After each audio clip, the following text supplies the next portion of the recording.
નમસ્કાર, આપ જોઈ રહ્યા છો જેકેએસ ન્યૂઝ ગુજરાતી। ડીસાના નવા ડીસા જૈન સંઘ અને વિવિધ જૈન સંસ્થાઓના સહયોગથી તથા મહાવીર યુવા સંગઠનના સહયોગથી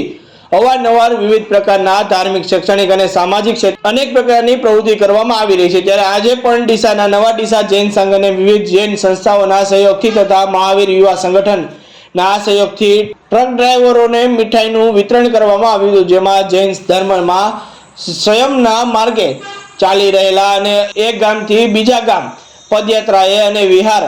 કરી રહેલા સાધુ સાધ્વીઓ અને મહંતોના રક્ષણ કાર્ય ટ્રક ચાલકો દ્વારા પોતાના વાહન સાવચેતીપૂર્વક સાધુ અને સાધ્વીઓની સુરક્ષા બની રહે તે રીતે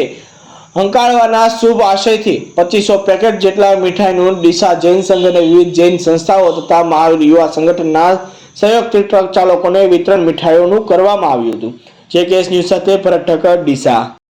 પરેશ શાહ, સદસ્ય શ્રી ડીસા જૈન સંઘ। આજે નવા ડીસા જૈન સંઘના આદેશથી અને વિવિધ જૈન સંસ્થાઓ દ્વારા શ્રી મહાવીર યુવા સંગઠનના સહયોગથી 2500થી અધિક બોક્સ એટલે કે 1250 કિલો મીઠાઈનું વિતરણ ટ્રક ડ્રાઈવર ભાઈઓને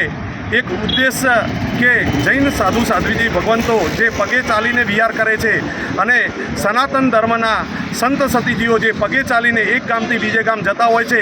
એમની સુરક્ષા માટે એક આ આયોજન કરવામાં આવ્યું છે। મીડિયાના માધ્યમથી અમે ટ્રક ડ્રાઈવર ભાઈઓ સુધી એ સંદેશ પહોંચાડીએ કે જે પગે ચાલીને શ્વેત વસ્ત્રધારી સંત સતીઓજીઓ એક ગામથી બીજે ગામ જતા હોય એ જ્યારે રસ્તા ઉપર ચાલી રહ્યા હોય ત્યારે આપનું વાહન ધીરે રાખી અને એમની સુરક્ષામાં ખૂબ ખૂબ સહયોગ કરો એવી ભાવના સાથે આજે આ એક આયોજન સરસ મજાનું કરવામાં આવ્યું છે। બોલો મહાવીર સ્વામી ભગવાન કી